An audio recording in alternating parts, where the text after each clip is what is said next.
Bien-aimés frères et sœurs, nous allons prier pour le salut de toutes les personnes dont les noms sont dans ce boîtier.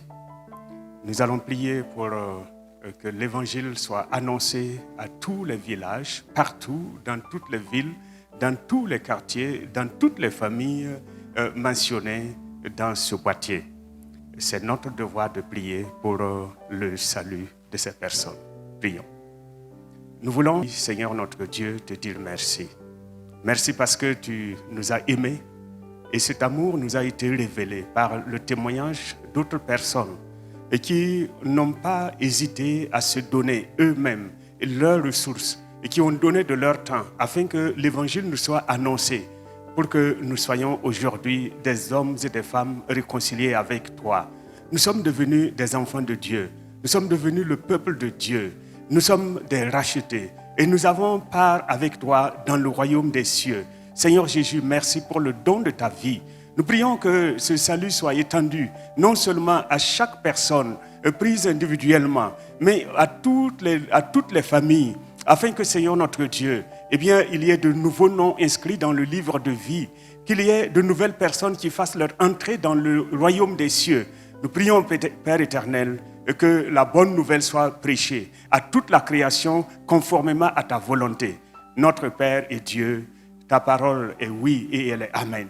Elle ne reviendra pas à toi sans avoir fait ta volonté. Or, ta volonté, c'est qu'aucun homme ne périsse, mais que tous se convertissent pour être sauvés.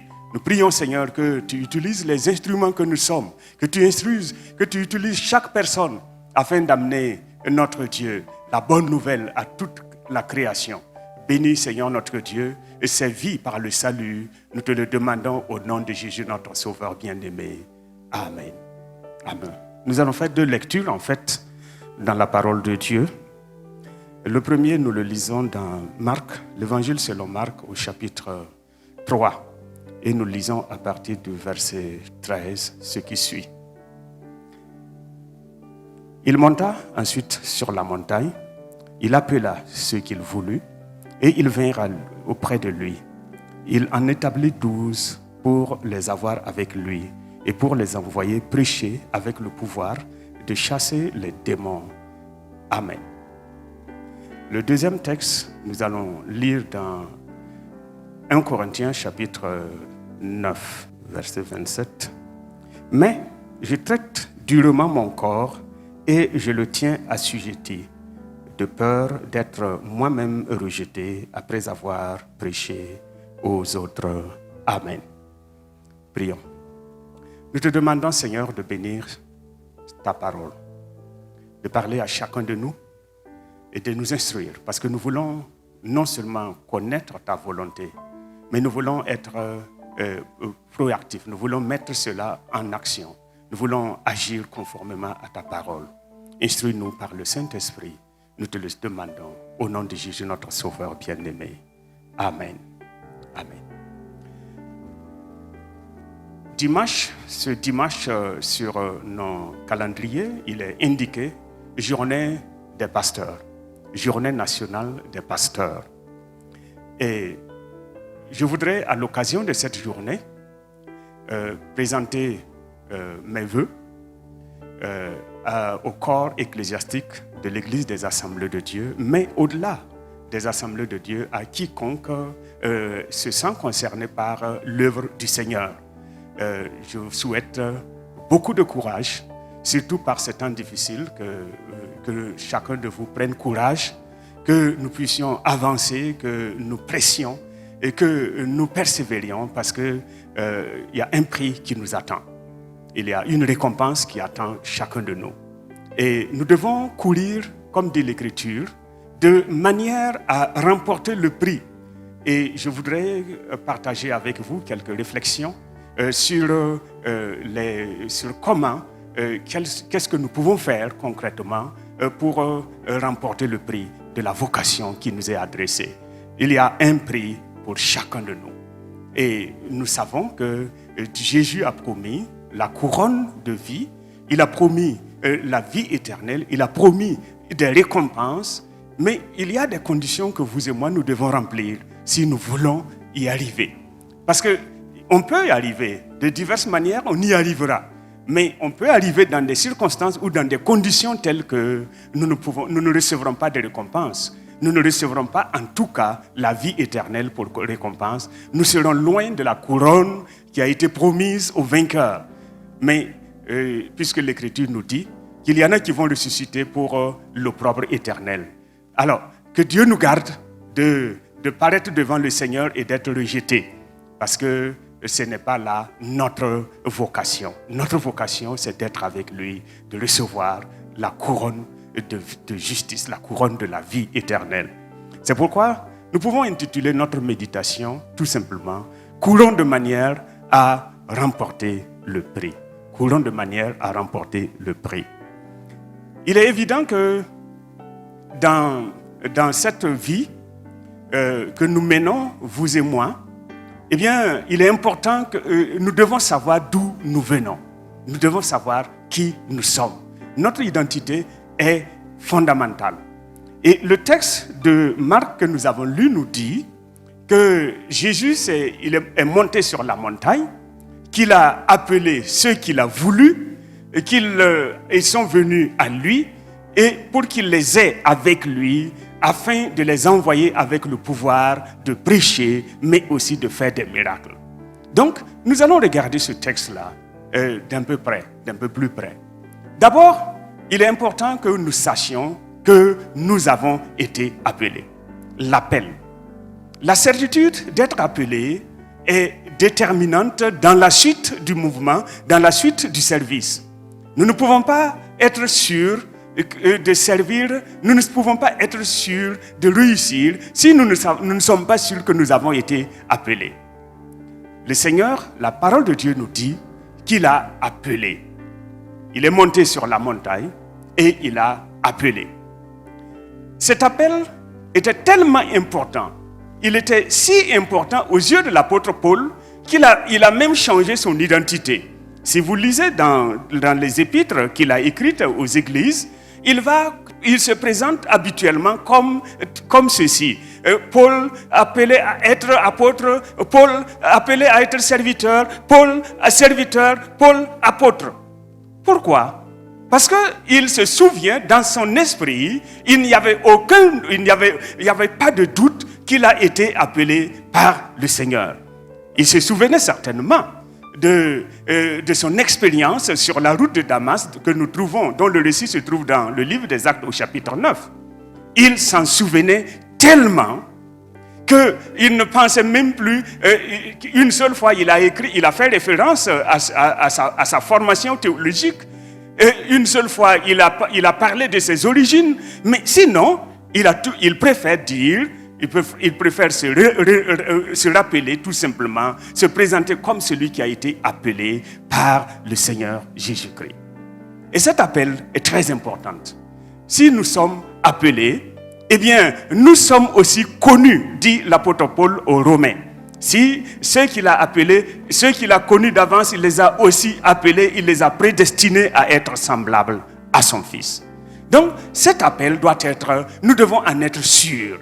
Nous devons avoir une telle assurance que quel que soit le prix à payer, quelles que soient les difficultés que nous allons rencontrer, eh bien, nous ne douterons pas du tout que nous avons été appelés. Parce que l'appel ne signifie pas absence de difficultés. Être appelé ne nous exempte pas des difficultés. Au contraire. Et nous le verrons par la suite.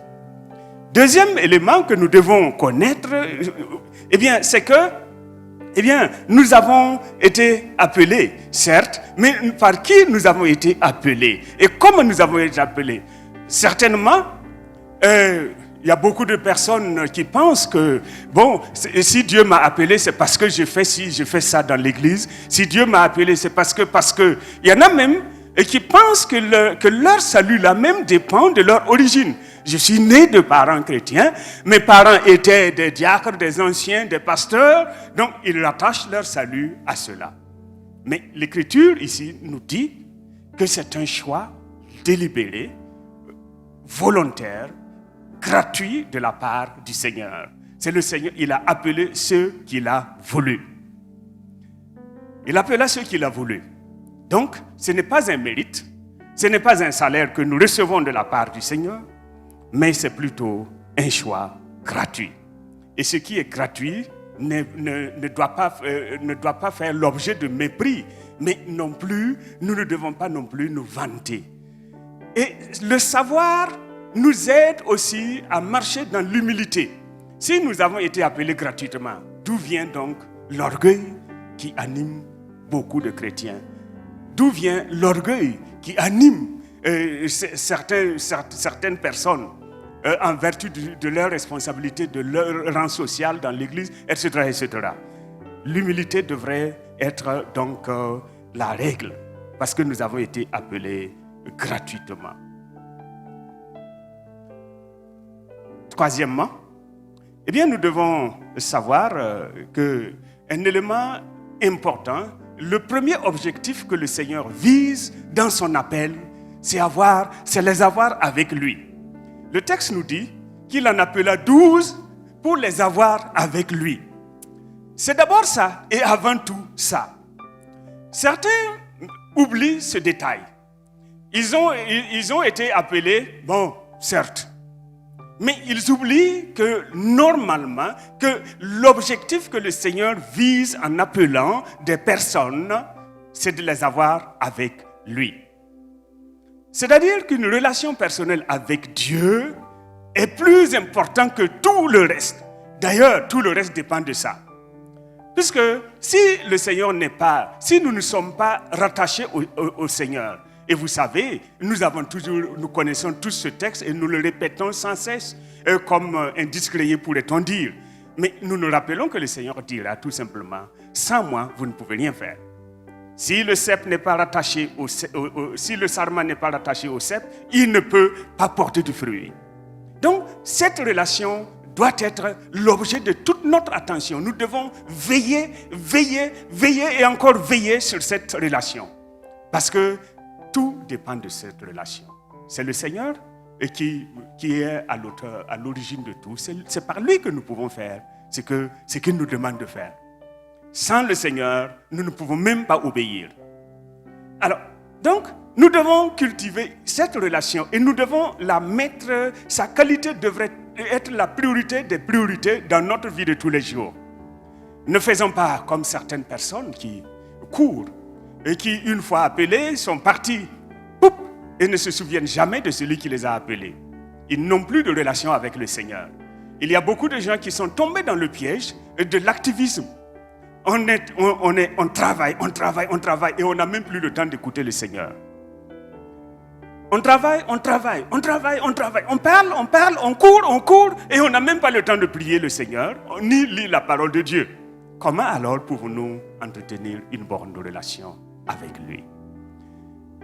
Frères et sœurs, cette relation est irremplaçable. Chers collègues, cette relation est irremplaçable. Chers frères et sœurs, cette relation est irremplaçable. Ensuite, nous sommes envoyés par le Seigneur. Nous devons savoir que c'est le Seigneur qui nous envoie. Nous ne partons pas de nous-mêmes. Nous ne choisissons pas d'aller.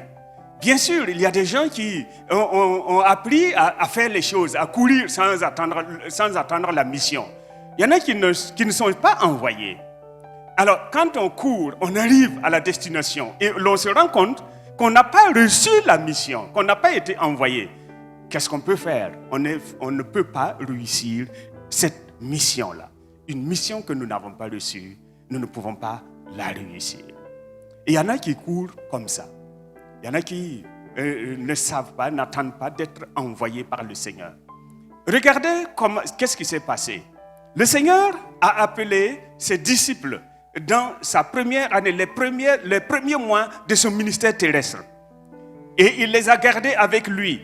D'abord, il va les envoyer une première fois que nous trouvons dans l'évangile selon Luc. Il les a envoyés 2 à 2 pour annoncer. Ensuite, ils sont revenus rendre compte. Ensuite, il a envoyé 70. Ensuite, ils sont revenus. Et il est resté avec eux Et vous savez qu'est-ce qu'il va leur dire le jour de son ascension? Il leur dit tout simplement, attendez à Jérusalem jusqu'à ce que vous soyez remplis du Saint-Esprit. On ne peut pas passer comme ça. Il les a appelés pour les avoir avec lui et les envoyer. S'il y avait quelqu'un qui devait être pressé d'envoyer, pressé de voir la bonne nouvelle se répandre comme une traînée de poudre dans tout l'univers, c'est bien le Seigneur Jésus. C'est pour cela qu'il était venu sur la terre. Mais il va garder néanmoins ses disciples. Malgré cette pression, il les garde avec lui pendant 3 ans et demi avant de les laisser partir. C'est le Seigneur qui envoie.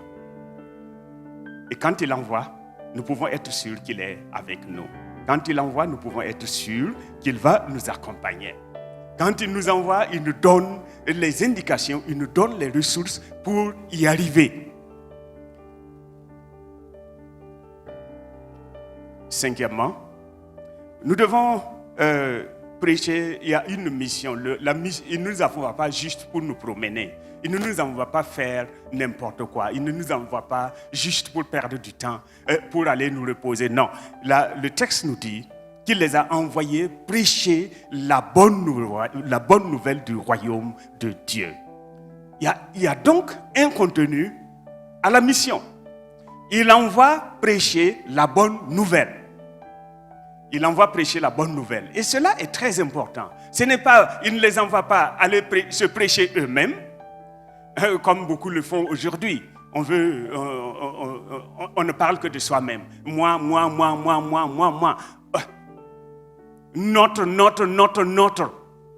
Non, c'est pas le Seigneur a envoyé ses disciples prêcher la bonne nouvelle du royaume des cieux. C'est prêcher la bonne nouvelle du royaume de Dieu.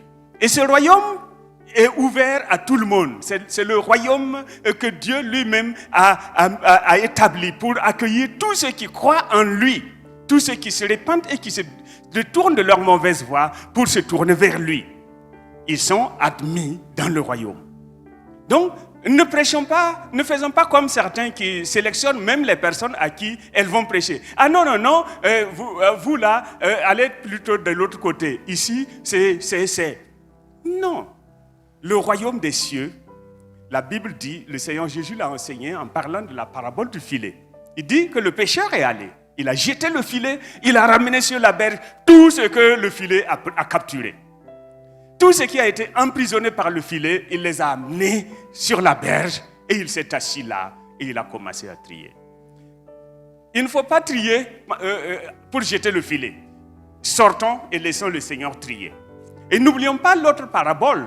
Quand il a parlé de l'ivraie, il dit, les ouvriers de ce maître sont venus lui dire, mais veux-tu qu'on l'arrache? Il dit, non, laissez-les croître ensemble. Ce n'est pas aux serviteurs, ce n'est pas à nous de sélectionner, de couper, d'arracher, de trier ceux à qui nous allons annoncer la parole de Dieu. Et malheureusement, beaucoup de gens font comme ça. On annonce la parole de Dieu à une certaine catégorie de personnes. On annonce la bonne nouvelle à certaines tribus, à certaines ethnies. On annonce la bonne nouvelle à ceci, à cela. Parce que nous avons des calculs, des matériels derrière, des intérêts derrière nos calculs. Alors nous choisissons les personnes à qui nous voulons annoncer la bonne nouvelle. Ne faisons pas non plus comme celui-ci qui a dit, cet homme qui a dit un jour que celui-là ne doit pas entendre l'évangile. Il parlait d'un bandit. Il dit que non, lui il ne doit pas recevoir l'évangile parce que s'il est sauvé, comment Dieu va le juger? Il faut que le châtiment tombe sur lui. Donc on ne lui annonce pas l'évangile. Bon, c'est sa façon de voir les choses. Mais aujourd'hui, je crois que ce frère a changé. Il a compris que ce n'est pas comme ça. L'évangile est pour tout le monde. Jean 3,16 nous le dit. Quiconque croit en lui ne périt pas, mais a la vie éternelle. 6. Nous devons être continuellement remplis du Saint-Esprit. Nous devons être continuellement remplis du Saint-Esprit. Et je répète, soyons continuellement remplis du Saint-Esprit, puisque je suis concerné aussi. Vous savez, le pouvoir de chasser les démons le pouvoir de guérir les malades, le pouvoir de purifier les lépreux, le pouvoir de faire marcher les boiteux, le pouvoir de ressusciter les morts. Tout cela, eh bien, nous le trouvons dans les dons spirituels, les dons de l'Esprit.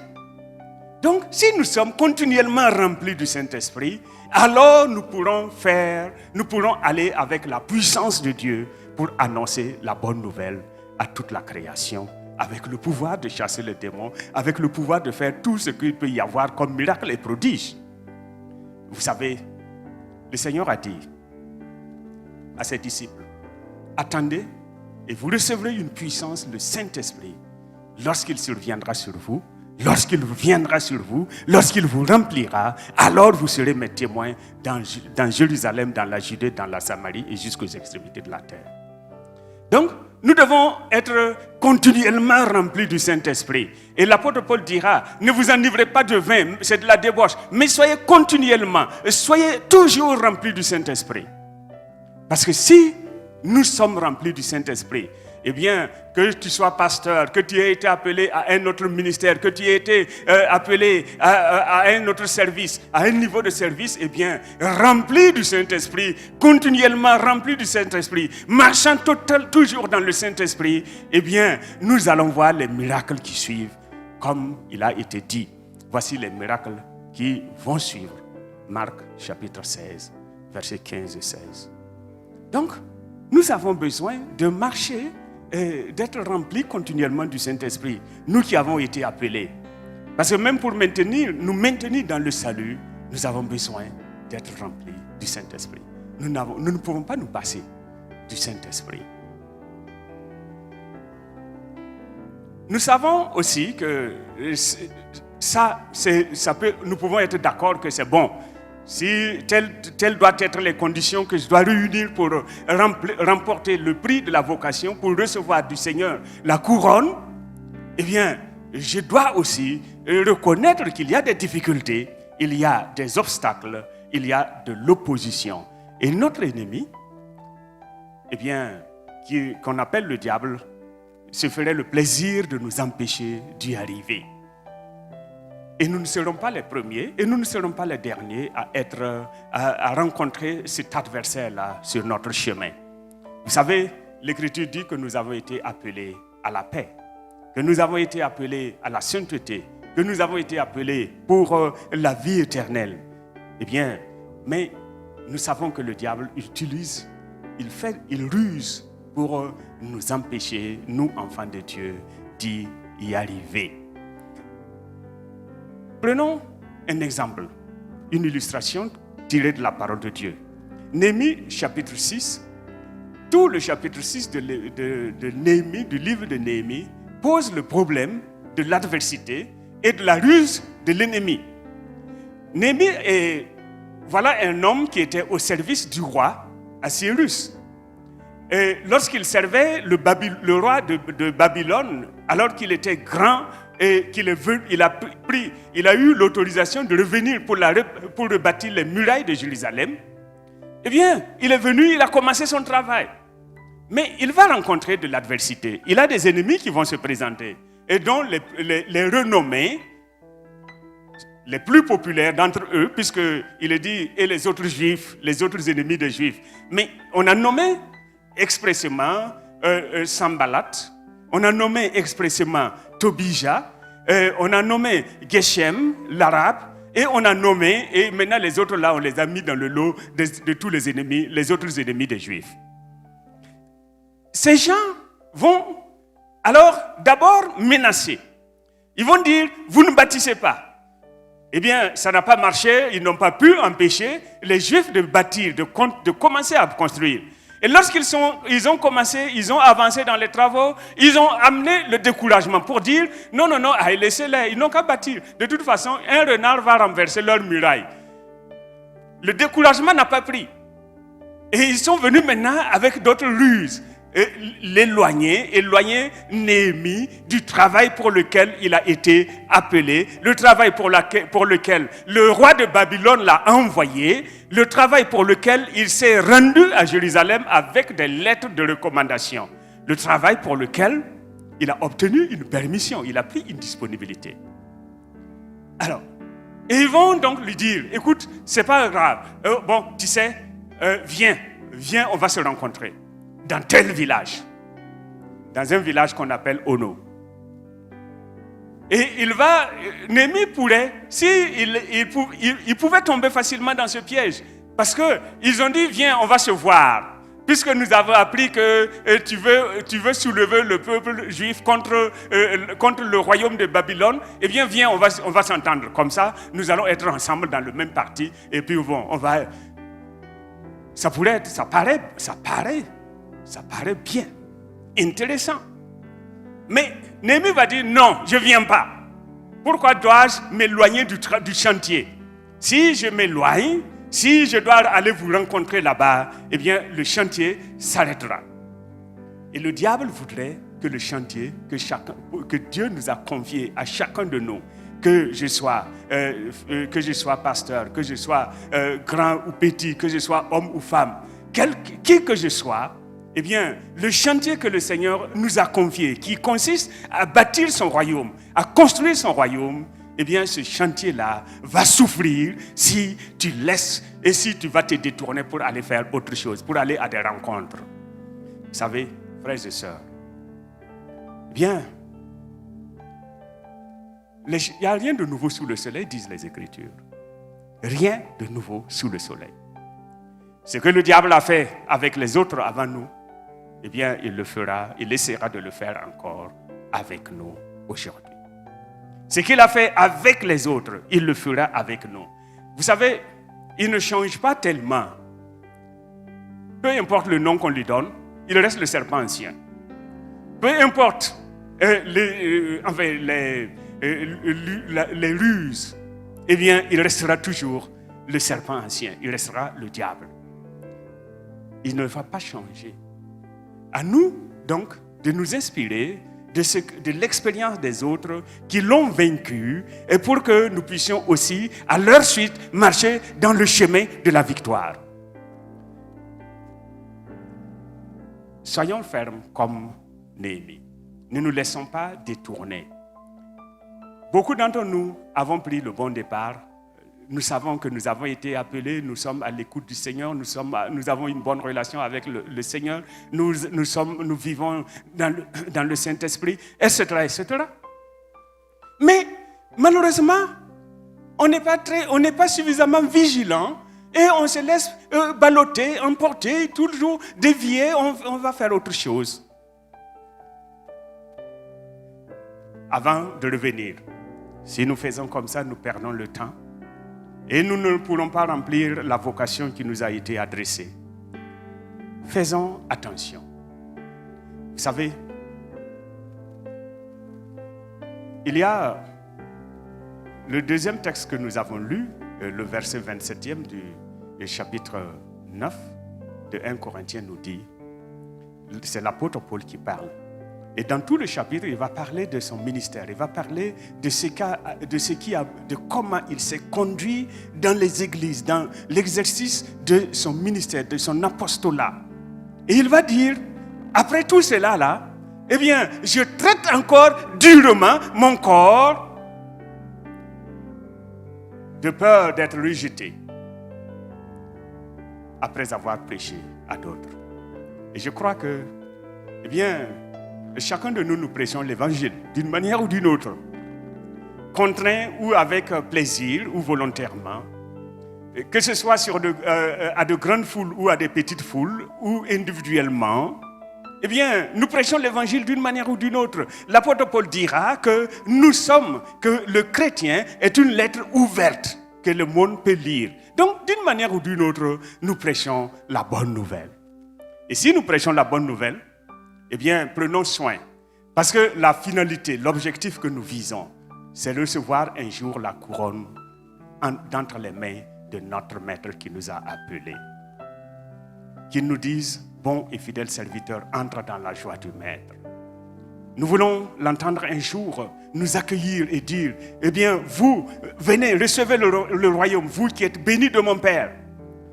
Mais que personne, donc, ne se laisse aller au piège prendre au piège de l'ennemi pour aller dans la facilité, dans la simplicité, dans des choses que l'ennemi tend, dans les pièges que l'ennemi dresse sur nos chemins. Pour entendre le Seigneur un jour nous dire, eh bien que tu aies prophétisé, bien que tu aies prêché, bien que tu aies guéri des malades, bien que tu aies fait des miracles, eh bien, je ne te connais pas. Que le Seigneur nous garde.